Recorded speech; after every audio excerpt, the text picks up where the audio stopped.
Hello dear student, welcome to Siddhantu education. आज की तारीख है 31 दिसंबर और हम साथ में साल का आखिरी current affair session lecture attend कर रहे हैं। ये लेक्चर ऐसा होगा कि फैक्ट्स आपको याद रहेंगे और बोरिंग भी नहीं लगेगा। तो तैयार हो जाइए क्योंकि हम इस साल को एक धमाकेदार नॉलेज एक्सप्लोशन के साथ खत्म करेंगे। मतलब आपके सामने जो लाइन लिखी है, success is nothing more than a few simple disciplines. Discipline को हमेशा अपना दोस्त बना के रखिए दोस्तों। ये आपको कामयाबी के एक कदम पास लेकर जाता है। चलिए, सबसे पहला हमारा क्वेश्चन और हमारा करंट अफेयर है। देखिए, न्यूज़ में हमारे सामने है संचार साथी। ये संचार साथी क्या है? हमको क्वेश्चन कैसे पूछे जाते हैं? इस पे थोड़ा-सा गौर फरमाइए। देखिए, अटेंशन आपका अब स्क्रीन की तरफ होना चाहिए। जितनी भी आपने चीज़ें करनी थी, वो दिमाग के बाहर रख दीजिए, ध्यान यहाँ पे दीजिए। संचार साथी ऐप चर्चा में है, तो यहाँ से पूछा जाता है कि ये जो संचार साथी एप्लीकेशन है, ये कौन से मिनिस्ट्री द्वारा बनाया गया है, ठीक है? तो सबसे पहले इसका जो आंसर होता है दोस्तों, ये होता है डिपार्टमेंट ऑफ टेलीकम्युनिकेशन डीओटी, ठीक है? अब सर ये एप्लीकेशन काम क्या करता है? बहुत ध्यान से सुनिए। अब अपने को पता चल गया कि ये अब सबसे पहले हम अगर बात करें तो इस जो मिनिस्ट्री के मिनिस्टर कौन है? डिपार्टमेंट ऑफ टेलीकम्युनिकेशन के मिनिस्टर कौन है? ठीक है? तो ये है ज्योति आदित्य राव, ठीक है? ज्योति आदित्य, ठीक है? सिंधिया, ठीक है? सिंधिया साहब। तो ये यहाँ पे मिनिस्टर है, ठीक है? तो याद रख लो, सिंधिया सर कहाँ पे है? आपके डिपार्टमेंट ऑफ टेलीकम्युनिकेशन। संचार साथी एप्लीकेशन मैंडेटरी किया था न्यू इम्पोर्टेड मोबाइल पे, ठीक है? तो अब ये मैंडेटरी शब्द हट चुका है, ठीक है? क्योंकि जब मैंडेटरी हो जाता है मतलब क्या होता है? आपके जेब में, आपके हाथ में जो हैंडसेट्स है, मैं अगर बोल दूं कि ऐप एप्लीकेशन आपके मोबाइल में मैंडेटरी है, तो मैं तो डेटा भी चुरा सकता हूँ। अब सरकार ने मैंडेटरी को हटा दिया, लेकिन जो न्यू इम्पोर्टेड मोबाइल थे, इम्पोर्टेड मतलब बाहर से आने वाले या नए बनने वाले मोबाइल, लेकिन इस एप्लीकेशन का काम क्या है? ये देखो, डिजिटल आइडेंटिटी रिपोर्ट फ्रॉड। अगर कुछ फ्रॉड होते हैं तो इस एप्लीकेशन के द्वारा आप रिपोर्ट कर सकते हो, अपने मोबाइल को प्रोटेक्ट कर सकते हो डिवाइस फ्रॉम जो साइबर रिस्क होते हैं। तो संचार साथी डिपार्टमेंट ऑफ टेलीकम्युनिकेशन ज्योति आदित्य राव सिंधिया। अगला करंट अफेयर पढ़ते हैं दोस्तों। देखिए, बहुत ध्यान से स्क्रीन की तरफ नजरें जमा के रखिए। IAFS, यहाँ पे एक MOU साइन हुआ है। तो देखिए, MOU हमारे एग्जाम्स के हिसाब से बहुत ही इंपॉर्टेंट होते हैं। MOU का मतलब क्या होता है? मेमोरेंडम ऑफ अंडरस्टैंडिंग, ठीक है? मेमोयू साइन किया गया है। तो देखिए यहाँ पे IAFS और SDI, Indian air force station, ठीक है? इंडियन एयर फोर्स स्टेशन और SDI ने IIT किसके साथ? मद्रास, ठीक है? तो IIT मद्रास चर्चा में है, IIT मद्रास चर्चा में है, ठीक है? इन्होंने एक समझौता किया है। क्या किया है? Airborne communication system. क्या होता है एयरबॉर्न कम्युनिकेशन सिस्टम? देखो, ये आप अगर फोटो दिख रहे होंगे तो यहाँ पे क्या लिखा है? Airborne communication system. दिसंबर में साइन हुआ है memorandum understanding Chennai, IIT Madras, Indian air force के बीच में। अब मैंने बोला एयरबॉर्न कम्युनिकेशन सिस्टम, ये ऐसा सिस्टम होता है, ऐसा संचार तंत्र होता है जो हवाई जहाज, ड्रोन और ग्राउंड स्टेशन के बीच, ठीक है, होता है। ग्राउंड स्टेशन के बीच सुरक्षित और भरोसेमंद जो कम्युनिकेशन होते हैं उसको मेंटेन करने के लिए, ठीक है? युद्ध जैसे आपदा परिस्थिति होती है, आपकी डिजास्टर की कंडीशन होती है, इसमें इसका बहुत महत्वपूर्ण होता है, ठीक? तो ये क्यों किया गया? देखिए, हमारी इंडिजीनियसली मतलब क्या होता है? स्वदेशी। इंडिजीनियस का मतलब क्या होता है? यहाँ पर बना हुआ, ठीक है? तो इसका फ़ायदा क्या होता है भारत को? देखिए, भारत की जो रक्षा और टेक्नोलॉजी होंगी, ये मजबूत होंगी। देश में नई टेक्नोलॉजी का डेवलपमेंट होगा और मेक इन इंडिया के तहत हम आत्मनिर्भर बनेंगे। राइट दोस्तों? तो प्लीज़ इसको ज़रूर याद रखो। अगला यहाँ पे आपके सामने क्विज़ है। अगर आप चाहते हो कि इस कांग्रेचुलेशंस के ऊपर भी आप पे जो यूट्यूब के कमेंट है, उसकी स्क्रीनशॉट या फ़ोटो लगाएँ, ताकि हम बताएँ कि ये बच्चा जो है रेगुलर हमारे क्वेश्चन्स का आंसर देता है, तो मुझे ये क्विज़ के आंसर बताइए। लेकिन आपके लिए 2 क्विज़ है। ये पहला क्विज़ है जहाँ पे आपको बताना है कि करंट हेल्थ मिनिस्टर कौन है और उसके बाद है हमारे एजुकेशन मिनिस्टर ऑफ इंडिया। आपका आंसर कमेंट बॉक्स में आना चाहिए। तो कल जाके यहाँ पे हम स्क्रीनशॉट लगाएँगे कि यस, ये स्टूडेंट है, रेगुलर डिसिप्लिन के साथ हमारे साथ जुड़े हैं और रेगुलर आंसर्स करते हैं। अगला क्वेश्चन, आपके स्क्रीन के सामने अगली information, which Indian woman received 8th doctor Paulos Mar Gregorios award 2025 for excellence in, किस चीज़ में इन्होंने अवार्ड पाया है? साइंस और वुमेन एम्पावरमेंट में। तो कौन है? ये है थैसी थॉमस, ठीक है? थैसी थॉमस। प्लीज़ याद रखिए, थैसी थॉमस को मिसाइल वुमेन ऑफ इंडिया भी कहा जाता है। इनको 8 डॉक्टर पॉलस मैर ग्रिगोरियस अवार्ड मिला है फॉर एक्सीलेंस इन कौन से फील्ड में? साइंस एंड वुमेन एम्पावरमेंट, ठीक है?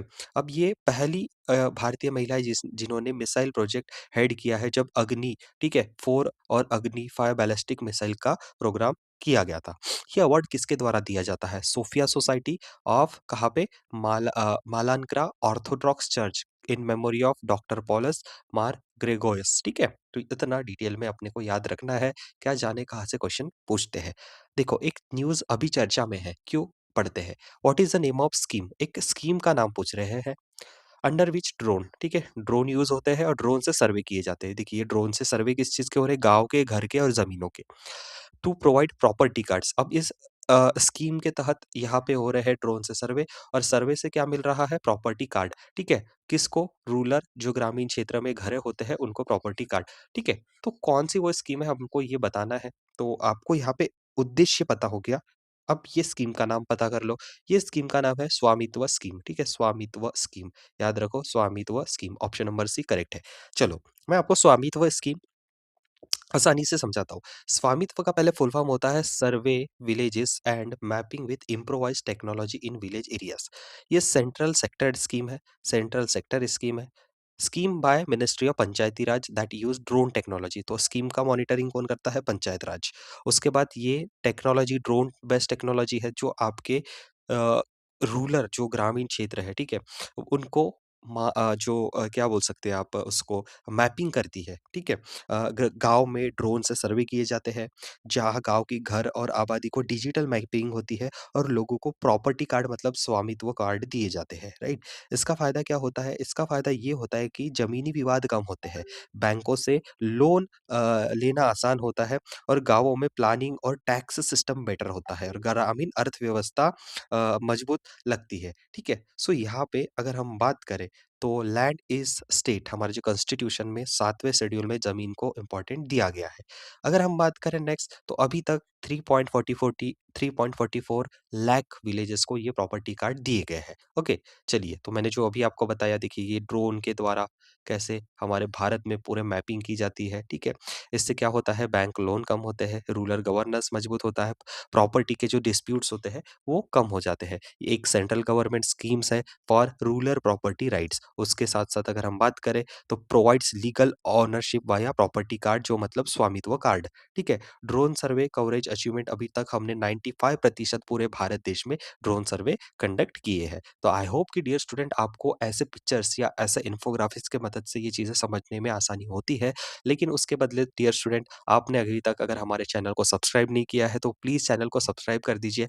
एंड हाँ, आप वीडियो को लाइक बिल्कुल भी नहीं कर रहे हैं, व्यूज़ अच्छे आ रहे हैं, तो प्लीज़ अपने दोस्तों तक इस वीडियो को शेयर ज़रूर कीजिएगा। एंड हाँ, वीडियो को लाइक करना मत भूलिए। अगर आप एक लाइक इस वीडियो को करते हैं, तो इस वीडियो की वैल्यू और भी ऊपर हो जाती है। देखिए, हाल ही में एक डेटा रिलीज़ किया गया है गवर्नमेंट ऑफ इंडिया के द्वारा। क्या डेटा है सर? ये ministry of agriculture and farmer welfare ने 22 दिसंबर को किया था। लेकिन ये क्यों इम्पोर्टेंट है? देखो, यहाँ पे रबी क्रॉप जो होता है ना, उसका डिफरेंशिएशन आया है। मतलब भारत में रबी क्रॉप्स पहले कितने पूरा प्रोडक्शन होता था, कितनी सोइंग होती थी, और अभी कितनी। तो ये बस आंकड़े हैं। 580.70 लाख हेक्टर अभी हो रहा है, और पहले कितना होता? 572.59। तो थोड़ा सा चीजें याद रखो। अब रबी क्रॉप्स में सबसे ज्यादा क्या बड़ा है? देखिए, ऑयल सीड, पल्सेस और चना, ठीक है? इन सब का प्रोडक्शन बड़ा है, राइट? आगे बात करें नेक्स्ट करंट अफेयर की, तो ये बहुत इंपॉर्टेंट है, ये याद रखो। क्या चीज़ें हैं, क्या नहीं है, ये अपने को समझना है। तो यहाँ पे समझो क्या है, ज्योति विष्णु इंटरनेशनल आर्ट सेंटर, ज्योति विष्णु इंटरनेशनल आर्ट सेंटर का उद्घाटन हुआ है। कहाँ पे हुआ है? असम में, राइट? तो ये याद रखो। मैंने लास्ट में क्विज़ रखा है, तो यहाँ से ही आपका प्रश्न बनने वाला है। तो ध्यान से सुनो, भारत के यूनियन मिनिस्टर का नाम है अमित शाह। तो याद रखो, भारत के यूनियन मिनिस्टर अमित शाह ने इनॉग्रेट किया है ज्योति विष्णु इंटरनेशनल आर्ट सेंटर। कहाँ पे? गुवाहाटी, असम में, राइट? तो याद रखो। अब ये जो केंद्र है किसके नाम पर है? तो ये जो आर्ट सेंटर है किसके नाम पे है? ये आर्ट सेंटर है दो बड़े असम के सांस्कृतिक आइकन्स, इनके नाम पे रखा गया है। ज्योति प्रसाद अग्रवाल असम के सिनेमा, कविता और कला के पायनियर थे, और विष्णु प्रसाद रभा, ठीक है? विष्णु प्रसाद रभा ये प्रसिद्ध कलाकार, ठीक है? ज्योति प्रसाद अग्रवाल और विष्णु प्रसाद रभा, तो ये प्रसिद्ध कलाकार थे, ठीक है? संगीतकार और समाज सुधारक भी थे। अब भैया, ये जो कल्चरल हेरिटेज बना है, देखिए, ये फोटो के मदद से आप यहाँ पे समझो, ये एक पैरामीटर हो गया, इस पे भी बात करेंगे। और ये जो आपके सामने दिख रहा है, यहाँ पे किसी पार्टी का हम प्रचार और प्रसार नहीं कर रहे हैं, तो प्लीज इसको मानिए मत, ठीक है? सो यहाँ पे समझिए कि क्या चीज है, ठीक है? क्या चीज है, ये अपने को समझना है, राइट? सो ये जो भवन बना है, ठीक है? विष्णु इंटरनेशनल अ, सेंटर। सो इससे क्या होता है, जो नॉर्थ ईस्ट स्टेट होते हैं, भारत का सबसे बड़ा ऑडिटोरियम लगभग 5,000 लोगों की बैठने का ऑडिटोरियम बना है, राइट? यहाँ पे 5,000 लोगों बैठने का एक ऑडिटोरियम बना है इन लोगों के नामों पर। यहाँ बड़े-बड़े सांस्कृतिक आयोजन होंगे, संगीत, नाटक, फ़िल्में, नृत्य सम्मेलन और इंटरनेशनल इवेंट्स होंगे। इससे असम की कला संस्कृति और पूरे देश और विदेश तक दिखाने में मदद मिलेगी। गुवाहाटी को सांस्कृतिक और जो पर्यटन हब के रूप में मजबूत और सहायता मिलेंगी, राइट? सो प्लीज़ याद रखिए ये जो चीज़ है जो मैंने आपको बताया है। इसी के साथ-साथ integrated command and control centre जो असम में स्मार्ट पुलिसिंग को प्रमोट करेंगी जिसके लिए 178 करोड़ का इन्होंने यहाँ पे पैसा प्रोवाइड किया है, राइट? सो प्लीज़ ये याद रखिए। आगे बढ़ते हैं। अभी तक आपने इन लेक्चर्स का फ़ायदा उठाया नहीं है जिसकी लिंक हमने डिस्क्रिप्शन बॉक्स में दे रखी है। जाइए लेक्चर्स पे क्लिक कीजिए और ज़रूर नया साल खत्म होने के पहले इन चीज़ों को ज़रूर देखिए। आगे बढ़ते हैं। डियर स्टूडेंट, हाल ही में हमारे यहाँ भारत में एक समिट होने वाला है, एआई इम्पैक्ट समिट। कहाँ पर होने वाला है? न्यू दिल्ली, ठीक है? न्यू दिल्ली में। तो कौन-सा समिट होने वाला है? AI impact summit. तो ये याद रखो कब से कब तक होने वाला है? फरवरी के महीने में है। डिसीज़न डिक्लेरेशन हो चुका है, राइट? तो 15th से 20th फरवरी के बीच में ये जो एआई समिट है, ये होने वाला है। स्मृति मंदाना चर्चा में है। क्या है? स्मृति मंदाना ने नया रिकॉर्ड बना है। 10,000 रन बनाने में अपना नाम जोड़ दिया है। ये सेकंड इंडियन बन चुके हैं। सर पहले कौन थे? वो भी बात करेंगे। सेकंड इंडियन और फोर्थ वुमेन। तो देखिए सबसे पहले मिताली राज भारती, उसके बाद सूज़ी बैट्स, फिर उसके बाद है शार्लेट एडवर्ड्स और अब बन चुकी है स्मृति मंदाना। 10,000 रनों के एलीट क्लब में जॉइन होने वाली ये पहली दूसरी भारतीय महिला बन चुकी है। ठीक है? प्लीज़ याद रखिए। इस इनके नाम 17 इंटरनेशनल सेंचुरीज़ है, 10,000 रन पूरे कर चुके हैं। प्लीज़ इनका नाम याद रखिए, स्मृति मंधाना। आगे आगे बात करते हैं दोस्तों क्या चीज़ है। देखो, आपके सामने एक चीज़ आ रही है, पार्वती आगरा बर्ड सेंचुरी। तो इको सेंसिटिव ज़ोन घोषित कर दिया। अब हमारे एग्ज़ामिनर क्या करते हैं ना, करंट अफेयर्स को स्टैटिक के साथ कैसे जोड़ते हैं? अब पूछेंगे कि पार्वती आगरा बर्ड सेंचुरी कौन से राज्य में लोकेटेड है? उसका सही उत्तर है उत्तर प्रदेश। डियर स्टूडेंट, अब आपको ये समझना ज़रूरी होता है कि ये जो इको सेंसिटिव ज़ोन, ठीक है? इको सेंसिटिव ज़ोन्स, ईएसज़ेड क्या होता है? देखिए, इको सेंसिटिव ज़ोन वो इलाका होता है जो किसी अभयारण्य या बर्ड सेंचुरी के आसपास घोषित किया जाता है, ताकि प्रकृति, जानवर और पक्षी सुरक्षित रहे। पार्वती आगरा बर्ड सेंचुरी, ठीक है? इसको क्यों घोषित किया गया है? क्योंकि पक्षियों और उनके रहने की जगह के लिए प्रदूषण, खनन, फैक्ट्रियाँ और भारी निर्माण को रोकने के लिए, इंसान और नेचर के बीच में संतुलन बनाए रखने के लिए। ईएसज़ेड में क्या नहीं होता? अगर ये ईएसज़ेड किसी एरिया को डिक्लेयर कर दिया गया है, इसका मतलब यहाँ पे बड़े-बड़े उद्योग नहीं लगेंगे, ठीक है? बड़े-बड़े उद्योग नहीं लगेंगे, यहाँ पे आपका माइनिंग का काम नहीं होगा और ज़्यादा प्रदूषण वाला यहाँ पे काम नहीं होगा, राइट? तो इको सेंसिटिव ज़ोन का मतलब होता है कंज़र्वेशन और संरक्षित क्षेत्रों के आसपास का वो इलाका जहाँ पर्यावरण को नुकसान पहुँचाने वाली गतिविधियों पे रोक होता है। आई होप कि आप समझ गए। चलिए रिवाइज़ करते हैं इस साल के कुछ इंपॉर्टेंट इवेंट और समिट। एससीओ समिट कहाँ पे हुआ है डियर स्टूडेंट? चाइना। तो मेरे साथ रिपीट करिए। उसके बाद 28 यूनिवर्सल पोस्टल कांग्रेस कहाँ पर हुई है? यूएई। विश्व वर्ल्ड बैडमिंटन चैंपियनशिप कहाँ पर हुआ है? भारत। 21st टू ठीक है G20 समिट 2026 का आयोजन कहाँ पे होने वाला है? अमेरिका। 51 का ईयरली G7 समिट कहाँ पर हुआ है? कनाडा में हुआ है। 150वें इंटरनेशनल आपकी जो संसदीय होता है, पार्लियामेंटर यूनियन होता है, इसका शिखर सम्मेलन उज़्बेकिस्तान। कॉप 30 कहाँ पे हुआ है? ब्राज़ील। कॉप 31 तुर्की। BIMSTEC summit Thailand. BRICS summit Brazil. विश्व आर्थिक मतलब वर्ल्ड इकोनॉमिक फोरम की 55th जो बैठक होती है, वो कहाँ पे होती है? दावोस। सागरमाथा संवाद काठमांडू। 8वां हिंद महासागर सम्मेलन मस्कट, ओमान। विश्व शिखर सम्मेलन न्यूयॉर्क, अमेरिका। विश्व हरित अर्थव्यवस्था शिखर सम्मेलन दुबई में। तो प्लीज़ ये ज़रूर याद रखिए। चलिए, अब आगे बढ़ते हैं और पढ़ते हैं international day of epidemic preparedness. Sir ये मनाया तो 27 को गया लेकिन आप आज क्यों बता रहे हो? देखिए, ऐसी चीज़ें हैं हमारे करंट अफेयर्स में और जानबूझकर पूछे जाते हैं। समझो इसका क्यों मनाया जाता है? देखिए, ये दिन बीमारियों और महामारियों जैसे कोविड-19, ठीक है? इससे पहले से ही तैयारी करने के महत्व समझाने के लिए मनाया जाता है। क्यों ज़रूरी है? क्योंकि देखिए, rapid spread of a large disease among a large population in a short time within the region, मतलब नई बीमारियाँ अचानक फैल सकती है। समय पर तैयारी से जान बचाई जा सकती है क्योंकि सरकार, डॉक्टर और सिस्टम को अलर्ट रहने का संदेश इस हम डे से सीखते हैं। वैक्सीन, इलाज करना और स्वास्थ्य सुविधाओं को मजबूत करने पर जोर दिया जाता है, राइट? तो अपने को इन सब चीज़ों को याद रखना है। पहले हमने सबसे पहले 2020 से शुरू किया था, ठीक है? तो ये याद रखो 27 दिसंबर को हम ये टीम बनाते हैं। उसके बाद बी साई राम, इनको अपॉइंटमेंट मिल चुकी है कहाँ पे? ये चेयरमैन बने हैं managing directing of Coal India, ठीक है? कोल इंडिया लिमिटेड के, तो कोल इंडिया लिमिटेड के।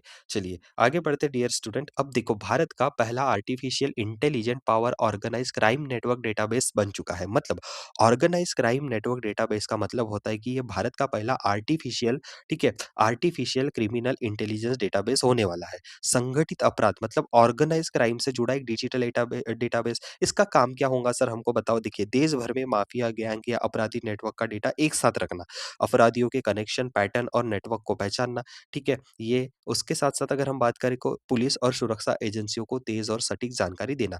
एआई पावर्ड क्यों कहा जा रहा है? क्योंकि इसमें आर्टिफिशियल इंटेलिजेंस की मदद से अपराध से जुड़े डेटा का विश्लेषण किया जाता है। भविष्य में अपराधों के खिलाफ पहले से ही उसका हम प्रेडिक्शन ले लें, इसलिए इसको हमने लॉन्च किया है। किसने लॉन्च किया है? तो आपके सामने जो व्यक्ति दिख रहे हैं ये है केंद्रीय मंत्री अमित शाह जी। इन्होंने लॉन्च किया है ओसीएनडी, ठीक है? ओसीएनडी इसका मतलब होता है ऑर्गेनाइज्ड क्राइम नेटवर्क डेटाबेस। इसका फायदा क्या होगा? देखिए संगठित अपराध पर सख्त नियंत्रण करेंगे, आतंकवाद, ड्रग्स माफिया, गैंगस्टर पर हम एक नकल कसेंगे और देश की आंतरिक सुरक्षा को मजबूत करेंगे। आई होप कि आपको इतनी इन्फॉर्मेशन क्लियर हो चुकी है, लेकिन अभी तक जिस भी स्टूडेंट ने ये आपने सब्सक्राइब नहीं किया है, अपने दोस्तों तक इसको शेयर नहीं करते हो तो ज़रूर जल्दी से कर दीजिए दोस्तों। आगे बढ़ते हैं। देखिए defence research and development organisation has successfully conducted the maiden flight test. इस फ्लाइट टेस्ट और इस मिसाइल का नाम क्या है? इसका नाम है पिनाका, ठीक है? Pinaka long range guided rocket. सबसे पहले डीआरडीओ के बारे में आप जानो। DRDO defence research and development organisation है, जो भारत की रक्षा अनुसंसाधन एवं विकास संगठन है। यह रक्षा मंत्रालय के अंतर्गत आती है और भारत के लिए हथियार, मिसाइल, रडार, विमान प्रणाली और सब चीज़ें डेवलप करती है। सो इसीलिए इसे डेवलपमेंट ऑर्गेनाइजेशन कहा जाता है। इसने हाल ही में क्या किया है? इसने कंडक्ट किया है flight test Pinaka long range guided rocket, ठीक है? रॉकेट का नाम क्या है? तो ये पूछ सकता है, याद रखो पिनाका, ठीक है? पिनाका। अब भैया इसका हेडक्वार्टर इंपॉर्टेंट है, स्टैटिक चीज़ है, तो इसका हेडक्वार्टर है न्यू दिल्ली में, ठीक है? न्यू दिल्ली, ठीक है? न्यू दिल्ली। और डीआरडीओ का मुख्य जो भवन है न्यू दिल्ली में है। और इसके अध्यक्ष कौन है? तो वो है समीर वी कामत, ठीक है? इसके जो हमारे चीफ है, ठीक है? हमारे डीआरडीओ के जो चीफ है, वो कौन है? समीर वी कामत, ठीक है? समीर वी कामत। तो प्लीज़ ये नाम याद रखो डीआरडीओ के चीफ। हेडक्वार्टर ये भी याद रखो। उसके बाद डियर स्टूडेंट बहुत इंपॉर्टेंट चीज़ हमारे देश में हुई है हाल ही में। रेलवे का कवच सिस्टम आया है। तो रेलवे का कवच सिस्टम क्या है? कवच का मतलब आपको पता है कि प्रोटेक्शन की चीज़ यहाँ पे आ रही है।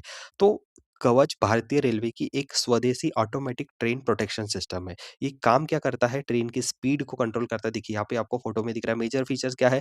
Collision avoidance, prevent a train from sliding when they are same track में। अगर दोनों ट्रेन चल रही है तो वो आपस में ही ये जो ऐसा सिस्टम है ना, ये रोक देगा। अगर एक ट्रेन यहाँ से आ रही है, एक ट्रेन यहाँ से आ रही है, तो ये जो है ना खुद ब खुद उस ट्रेन को रोक देगा। ऑटोमेटिक ब्रेक लगा देगा, डायनामिक स्पीड कंट्रोल कर देगा, एसओएस अलर्ट भेज देगा और हर सीजन, हर वेदर में ऑपरेशनल है। अपने आप ब्रेकिंग लग जाएँगी, ऑटोमेटिक डेंजर डिटेक्शन हो जाएगा, कंटीन्यूअस डेटा एक्सचेंज होगा दोनों ट्रेन के बीच में कि बताएँगे कि भैया आप एक साथ एक सामने आ रहे हो।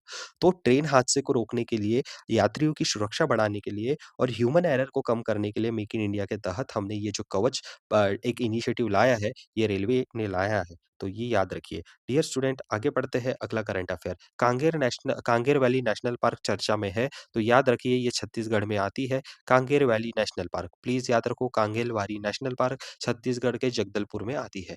अब ये क्या चीज़ है सर? देखिए आईएनएसवी कौंडिन्य, ठीक है? आईएनएसवी कौंडिन्य। तो ये सर क्या चीज़ है? हमने तो ऐसे मूवीज़ में देखे हैं जहाज। तो हाँ, हमारे भारत देश में भारतीय नौसेना का पारंपरिक सिलाई वाला स्टीच्ड, ठीक है? स्टीच्ड शिप टेक्नोलॉजी जिसको हम कहते हैं टांगी। तो ये पाल जहाज है। नाम याद रखना, पूछना ही पूछना है, कौंडिन्य, ठीक है? तो ये प्राचीन भारतीय समुद्री विरासत को दिखाने के लिए बनाया गया है। स्टीच का मतलब क्या होता है? स्टीच का मतलब होता है कि इसमें लोहे की लकड़ियाँ नहीं हो, मतलब लोहे की कील नहीं होती। लोहे से कोई चीज़ इसमें बनी नहीं होती। लकड़ी के तख्तों को रस्सियों के दहा, देखिए यहाँ पे रस्सियाँ दिख रही है आपको, ये रस्सी, ठीक है? तो रस्सियों के द्वारा इसको सिला जाता है। ऐसा जहाज भारत में हज़ारों साल पहले चलता था।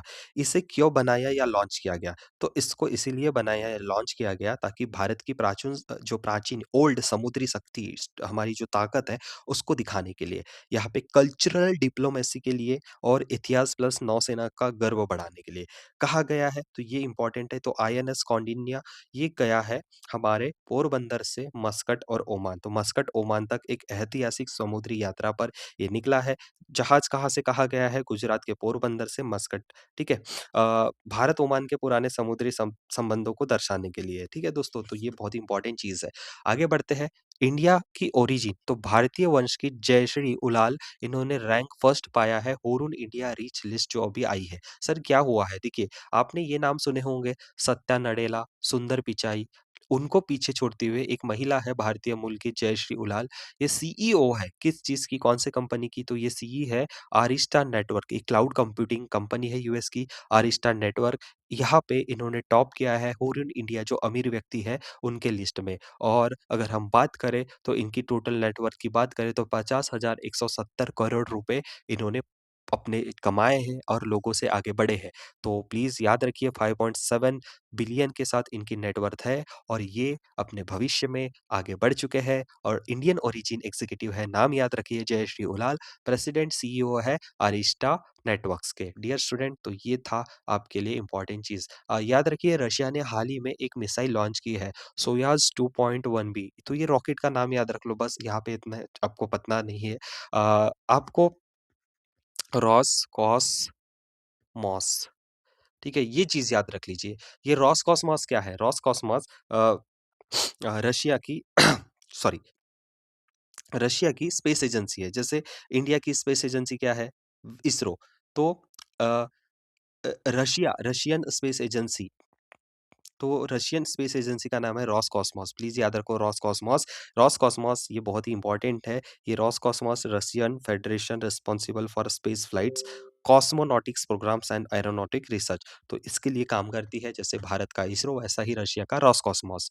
प्रमुख किताबें जो इस साल चर्चा में रही है, ठीक है? I am Giorgia, my root, my principle, George Meloni Italy की प्राइम मिनिस्टर है। Different but no less, Anupam Kher, याद रखो 3 स्टार कर रहा हूँ। Different but no less, mother Mary comes to me, please 3 star है, ये भी याद रखो। अरुंधति रॉय, उसके बाद tomb of sand Geetanjali Shree की बुक है। Time shelter Georgi Gospodinov Kairos Jenny एम्पायर्क ने। Heart lamp third 3 star again मैं इसको कहूंगा। बानू मुश्ताक, मनोज खेजा की कौन सी बुक है? In phrase of coalition politics. उसके बाद M S Swaminathan, the man who fed India, Priyambada Jayakumar, women life freedom, Marjane Satrapi. उसके बाद a different kind of power, Jacinda Ardern, Puja Pujara, the diary of a cricketer wife, the winner's mindset के लेखक the Shane Watson. Why Bharat matter 3 star है again, ये भी याद रख लीजिए Jaishankar. Why the constitution matters, D Y Chandrachud. Leo the untold story, P S Raman. Twelfth fail, Anurag Pathak. Knife harrowing tale of resilience and fight for the free speech, Salman Rushdie. तो देखिए book से भी आपके क्वेश्चंस पूछे जाते हैं। डियर स्टूडेंट, आपके लिए लास्ट में एक क्विज लाया हूँ। आपने अगर ये लेक्चर शिद्दत से देखा है तो प्लीज मैं बहुत आपका शुक्रगुजार करूंगा। लेकिन उसी के साथ साथ अगर आप चाहते हो कि कल के दिन, पहले दिन, साल के पहले दिन आपकी फोटो, आपका स्क्रीनशॉट इस हमारे प्लेटफॉर्म पे आए तो प्लीज इस क्वेश्चंस का जवाब जरूर दीजिएगा जिसका आंसर आप कमेंट बॉक्स में दे सकते हैं। पहला क्वेश्चन है, where is the headquarter of DRDO? और Jyoti Vishnu international art centre ये कौन से राज्य में इनॉग्रेशन किया गया है? तो मिलते हैं अगले लेक्चर में, तब तक के लिए ध्यान रखिए अपना। अगर आप हमारे प्लेटफॉर्म से जुड़ना चाहते हैं तो ये हमारा एप्लीकेशन है, इसे डाउनलोड कीजिए जहाँ पे आपको मिलेंगे daily test series, job alert, उसी के साथ साथ free PDFs, daily current affair के क्विजेस। हाँ, अगर आप चाहते हो कि हमसे कांटेक्ट करना है तो प्लीज इस नंबर्स पे कांटेक्ट जरूर कीजिए। एंड डियर स्टूडेंट, अगर आप में से कोई स्टूडेंट ऑफलाइन आके हमारे कोचिंग क्लासेस में एडमिशन लेना चाहता है तो ये हमारे वेरियस सोशल मीडिया हैंडल्स है, इन पे कांटेक्ट कीजिए या इस नंबर पे, इस दिए गए नंबर पे कॉल कीजिए। एनी टाइम आपको यहाँ पे पूरी मदद कराई जाएगी। ये हमारे एड्रेस है। मिलते हैं साल के नए दिन में, तब तक के लिए ध्यान रखिए अपना। Take care, bye bye.